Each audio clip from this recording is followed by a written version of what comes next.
She has been called a lot of things over the years. A survivor, a diva, an icon, Jenny from the block.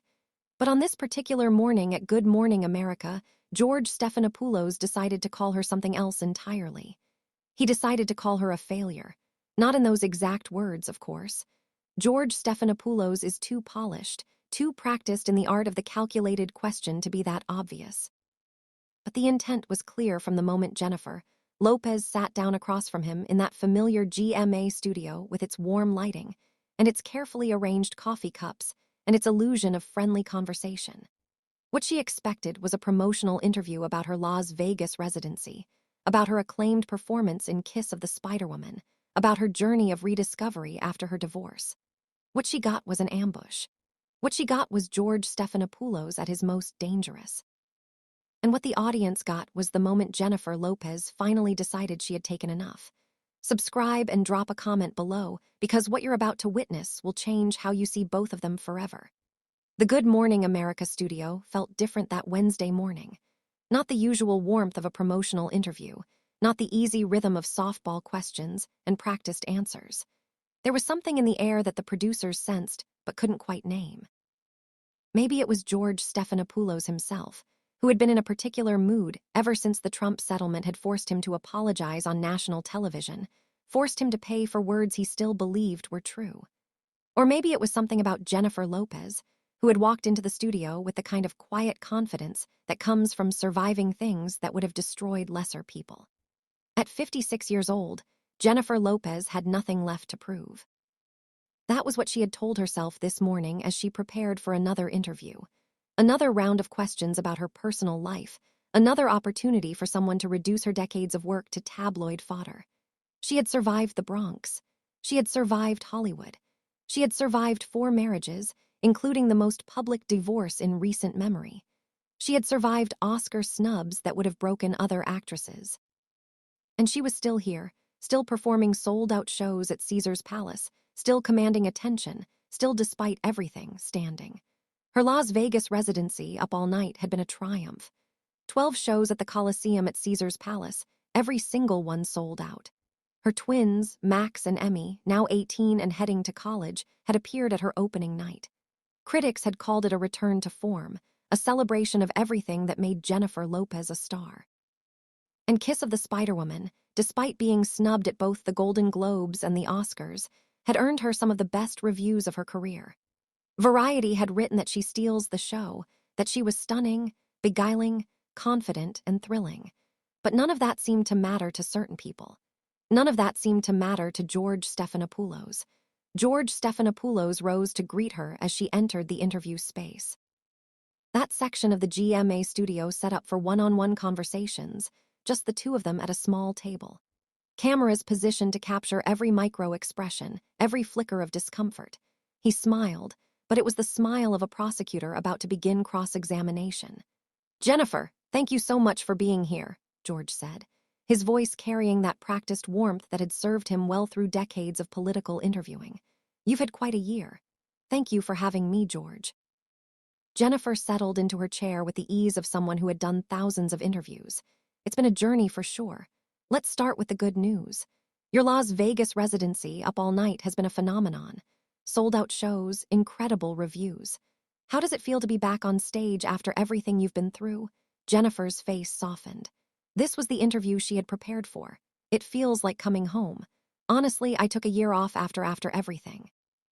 Canceled tour, stepped away from work, focused on my kids, on myself. And coming back to the stage, being in that room with the audience, feeling that energy, it reminded me why I started doing this in the first place." Speaking of taking time off, George said, and there was a shift in his tone that Jennifer caught immediately. "You mentioned your divorce from Ben Affleck. Your 4th marriage that ended in divorce. At what point do you start to wonder if maybe the problem isn't the marriages themselves?" The question landed like a slap. Jennifer's smile didn't waver, but something changed behind her eyes. "I'm not sure what you're asking, George. I'm asking whether you've done any reflection on why none of your marriages have worked out. 4 attempts, 4 failures. That's a pattern, isn't it?" The studio felt smaller suddenly. The camera operators shifted uncomfortably. A producer somewhere behind the scenes was probably already reaching for a phone. "I wouldn't call them failures," Jennifer said carefully. I would call them chapters. Some chapters end differently than we hope, but that doesn't mean they weren't worth living. But isn't that just a way of avoiding accountability? You've built this narrative around reinvention, around always bouncing back. But at some point, don't you have to acknowledge that the common denominator in all these failed relationships is you? Jennifer's jaw tightened almost imperceptibly. George, I came here to talk about my work, about my residency, about the next phase of my career. I'm not sure why we're diving into my personal life like this. Because your personal life is part of your brand, isn't it? George leaned forward slightly, that prosecutorial instinct fully engaged now. The Bennifer reunion was everywhere. The wedding was everywhere. The divorce was everywhere. You can't use your personal life for publicity when it's going well and then claim it's off limits when it falls apart. I never used my personal life for publicity. Really. The Netflix documentary, the halftime special, the social media posts. None of that was using your personal life to promote your career. Jennifer's hands, which had been resting calmly on the table, moved to her lap. Those were attempts to share my story authentically. There's a difference between sharing and exploiting. Is there? Because from where I'm sitting, it looks like you've made a career out of curating a certain image, selling a certain narrative, and then playing the victim when people question it.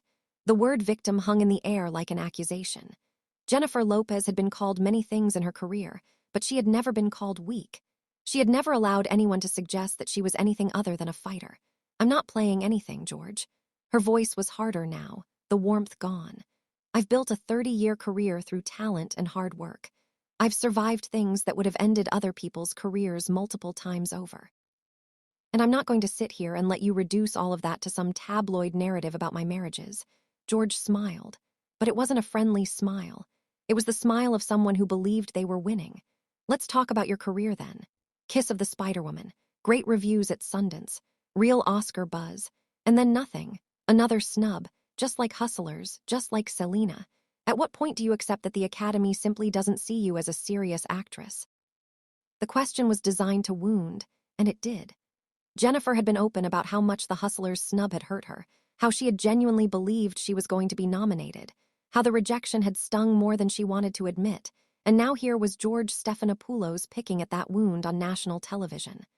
The Academy makes their decisions, Jennifer said, her voice controlled.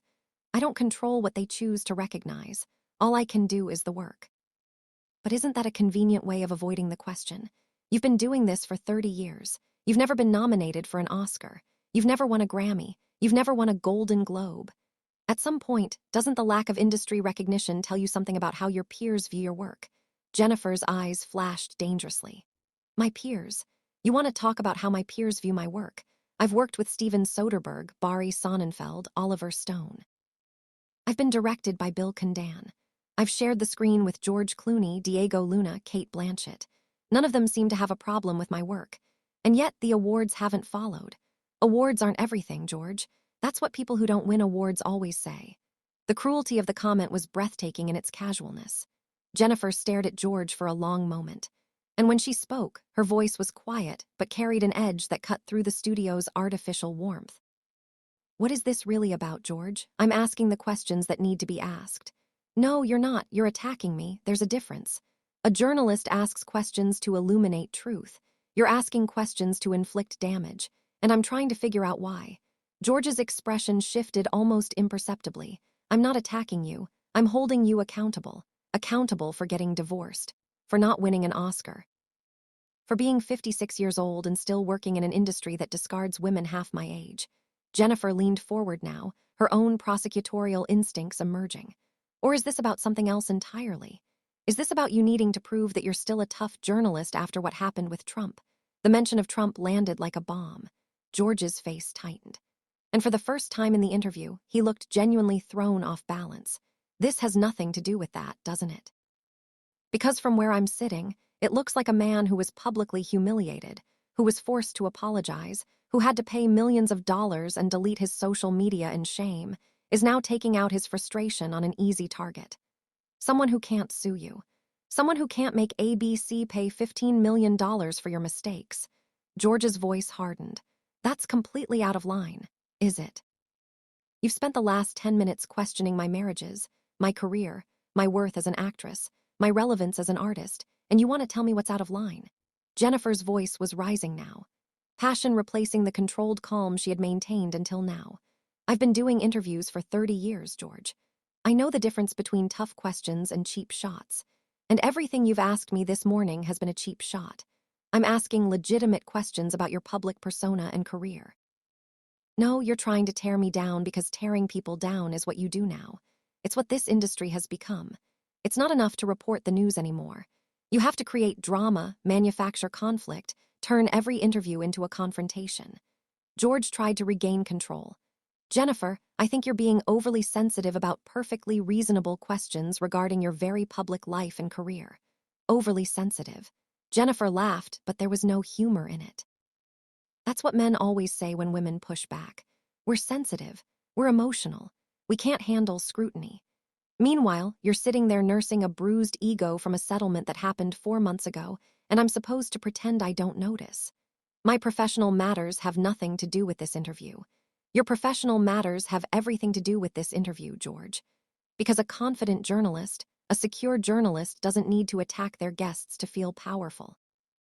But a journalist who's been publicly humiliated, who's been called out as careless, who had to apologize for his own words, that journalist might need to prove something. And I'm not going to be the punching bag you use to make yourself feel better. The studio was completely silent now. Somewhere behind the cameras, producers were frantically texting each other, trying to decide whether to cut to commercial, whether to intervene, whether to let this historic confrontation play out. George's face had gone red, but his voice remained controlled. I think you're deflecting from the substance of my questions by making personal attacks. Personal attacks. Up from her chair and the camera operators scrambled to adjust their shots.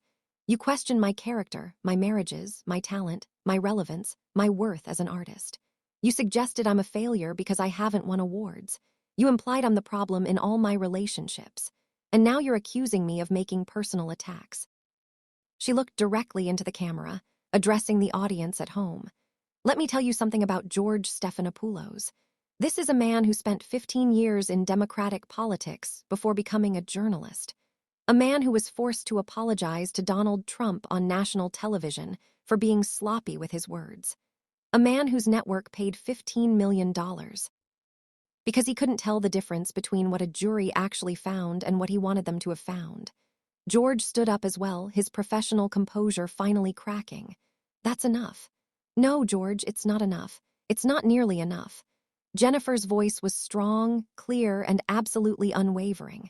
You want to talk about failures? Let's talk about a journalist who can't get basic facts right. Let's talk about a network that's so afraid of political pressure that they'll throw their own anchor under the bus. Let's talk about a man who deleted his entire social media presence because he couldn't handle the criticism. I deleted my account because the platform has become toxic.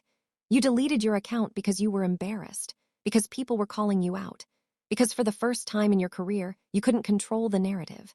Jennifer stepped away from the table, but she wasn't done. You know what the difference is between you and me, George? When I fail, I own it. When my marriages end, I'm honest about it. When I don't win awards, I keep working. But you hide, you deflect, attack other people to make yourself feel better. George's voice was shaking now, whether from anger or something else. You're making a spectacle of yourself. No, George, I'm defending myself. There's a difference. Something you should understand, given how badly you failed to defend yourself when it actually mattered. She gathered her things with deliberate precision, her movements controlled and graceful, even in the midst of her fury. I've been in this industry for 30 years. I've been underestimated, disrespected, dismissed, and doubted more times than I can count. But I'm still here, still performing to sold-out crowds, still making movies that people want to see. Still, at 56 years old, doing things that women half my age can't do. She looked at George one final time, and her voice dropped to something quieter, but somehow more devastating. You asked me why my marriage has failed. Here's my answer. Because I'd rather be alone than be with someone who doesn't see my worth. And you asked me why I haven't won an Oscar. Here's my answer. Because the same industry that celebrates mediocre men has always held women like me to an impossible standard. But you know what, George? I don't need a statue to know my value. I don't need your approval or them eyes or anyone else's. She paused at the edge of the set, turning back one final time. But you need approval so badly that you've become everything you once criticized.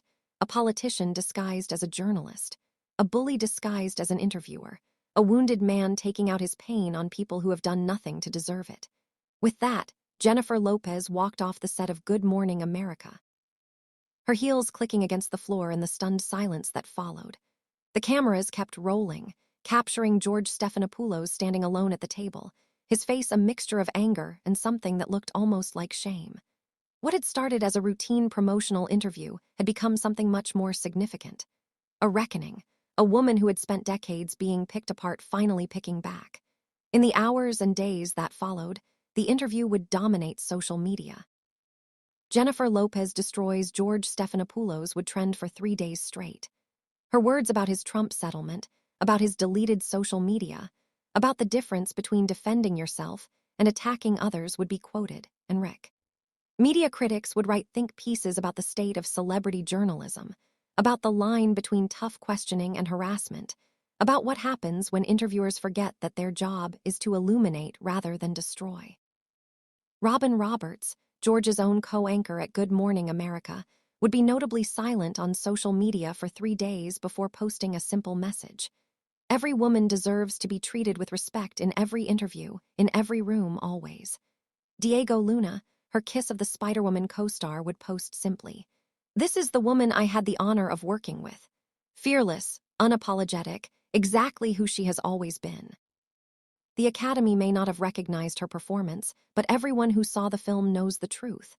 Shakira would add, "Sisters who have survived this industry together know the truth. We don't break, we don't bow, we don't apologize for existing. Love you, Jay. You said everything millions of women wish they could say." Bill Condan, director of Kiss of the Spider-Woman, would release a statement. "I have directed many talented actresses in my career.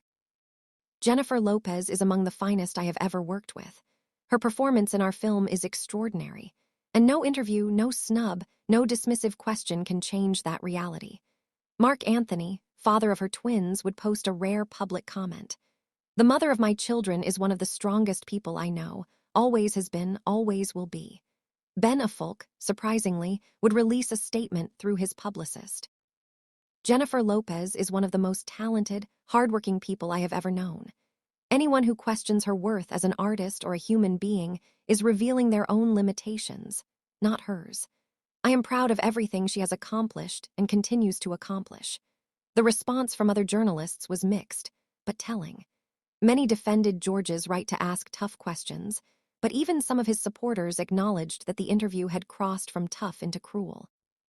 "There's a difference between holding someone accountable and trying to break them down," wrote one media critic. George Stephanopoulos seemed to forget that difference, and Jennifer herself would return to the stage at Caesar's Palace that very night, opening her show with a speech that would be replayed millions of times. "Today, someone tried to make me feel small. Someone tried to reduce 30 years of work, 30 years of dreams, 30 years of fighting and falling and getting back up to a series of failures. But I'm still standing here, and I will always be standing here because that's what women like me do. We survive. We rise. We refuse to be defined by anyone else's limitations." The audience gave her a 5-minute standing ovation before she sang a single note. George Stephanopoulos would return to Good Morning America the next day without addressing what had happened. ABC would issue a statement calling the interview a candid conversation that took an unexpected turn. But the damage was done. In trying to rebuild his credibility by tearing someone else down, he had only revealed how much he had truly lost. And Jennifer Lopez, the girl from the Bronx, who had been counted out more times than anyone could remember, had proven once again that she was not to be underestimated. What do you think about this explosive confrontation? Was George Stephanopoulos out of line, or was he just doing his job? Drop your thoughts in the comments below, and don't forget to subscribe for more incredible stories that will leave you absolutely speechless.